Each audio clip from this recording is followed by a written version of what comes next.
A massive storm has been bringing with it hurricane force winds and rain, and it has turned deadly in California. Parts of the state are seeing flash floods and landslides, with now a second round of severe weather in less than a week. Nearly 180,000 customers are without power, and people living along the coast, they're under evacuation orders. Stephanie Elam is in Daly City, just south of San Francisco. For us, Stephanie, what have you been seeing there? Well, now to show you just how strong these hurricane force winds have been, Kate, take a look behind me at this Valero gas station here in Daly City. The ocean is directly the other direction, and you can see that the wind was coming right off of there and just knocked this gas station top over. You can see that some of the pumps are damaged here. You just got some of the paper hanging out. We checked in to see how bad the winds got here, and it was over 60 miles per hour we saw gusts, and then also like over 50 miles per hour for about 10 hours overnight. So just really stiff winds. And this has been a lot of the problem here, is the winds, is the amount of rain in such a short time that we saw flooding and mudslides and rock slides as well. There's also been power outages. We know of trees falling and also causing damage. There were a family who was in a moving car in the middle of San Francisco when a tree fell on them. They were able to get out safely. However, in other parts of the area, there was a toddler killed when a redwood tree fell on top of the family home. Everyone else was able to get out, but that toddler did lose their life. So this just shows you how deadly this is, and this is just as another band of this storm is making its way in. Southern California really feeling the effects down there now of this storm. And then on top of it, in the Sierras, we've already seen feet of snow from previous storms, and now another 1 to 3 feet of snow coming in now. And the one question that we keep getting asked is, does this mean that the drought is over in California? We do see that the exceptional drought levels have been alleviated across the state. However, we still have a lot of drought in over 97% of the state. So while this is a lot of rain and it is a good thing, we're not out of the drought yet. Kate. Yeah, it's definitely a double-edged sword on this one. I appreciate it, Stephanie. Thank you. Let me bring in right now meteorologist Chad Myers for a broader look at kind of what's coming, what California has been up against. What are you seeing, Chad? Storm number 1, that's today.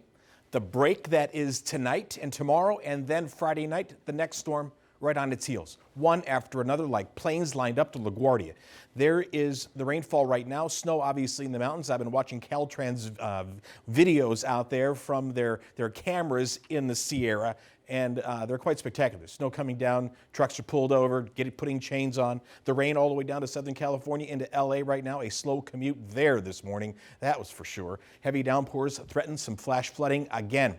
The next storm system will make significant snow. That's why we're still seeing those significant storm warnings for winter storms, and then wind advisories and wind warnings for the next storm. But look at this. I know we talked about 50 miles per hour in Daly City. I'm not even sure how any tree is still standing with a wind gust to 138. Now, I know that's way up on top of the mountain, but 138? Really? You didn't think that was even be possible. There's your snow. It's still going to come down. One storm ending today, another storm starting tomorrow night. Kate. All right, Chad, keep tracking for us. I appreciate it, really do. Joining me now for more on this is Tyler Williamson. He's the mayor of Monterey, California, one of the coastal cities that's dealing with all of this rough weather. It's good to see you. Thank you for coming in. What was last night like? What are you guys seeing this morning? Well, there's a lot of wind, and of course there's rain, and the problem is that there's already a lot of saturation because we've received a lot of rain already from prior systems. So we're seeing downed trees, and it's causing a lot of incidents around the city and throughout the region. So we just encourage folks to try to stay home as much as possible. Absolutely. We've seen warnings about road closures. I mean, and also I know you guys are dealing with some power outages. What's the update there? Yeah, so as of 10 o'clock last night, PG&E, our power company, has identified around 6,500 homes in Monterey County without power. And so it's going to be challenging for them to get to all the locations to restore the power because we're still dealing with the storm. And so it might be some time before people get their power back online. And this could be due to flooding, the high winds, and this could be causing mudslides, debris flows. So we just have people just be a little bit patient as our public safety officials respond to these emergencies.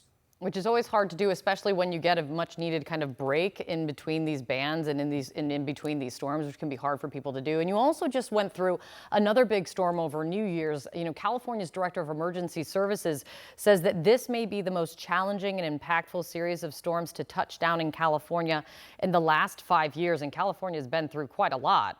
What does this kind of quick succession of weather mean for your city and the state? I mean, it's great because we need the rain, but when it comes down so much all at one time, the water has nowhere to go. The ground's already saturated, and so it causes these really unsafe environments that people think are safe, but can cause them to get into harm's way and then put a greater impact on our public safety officials. And so we're seeing loss of life, not at a grand scale, but it can happen and it's unexpected. So we just urge people to use caution. Don't be on the roads if you don't need to, because now you're also getting in the way of our public safety officials being able to respond to the emergencies that are needed. And it's from one extreme to the next, right? You've got the historic drought, which has been such a huge issue in California. And Stephanie Elam was saying in many parts of the state, there still is a serious issue. And you were just sworn in last month. And I know that one of your major campaign platforms was a water crisis. What does this huge rain, how does this huge rain now play into that? Yeah, I mean, we're seeing the effects of climate change, and it goes to the extremes. So we don't know what to predict. We're seeing in the state of California, it manifests itself through droughts.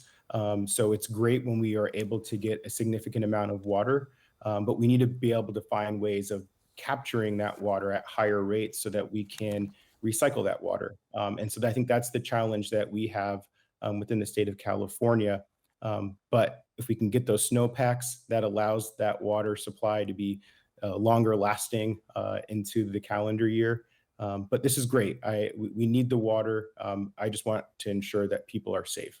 Yeah, in the meantime, of course. Mayor, thank you for coming on. I appreciate it.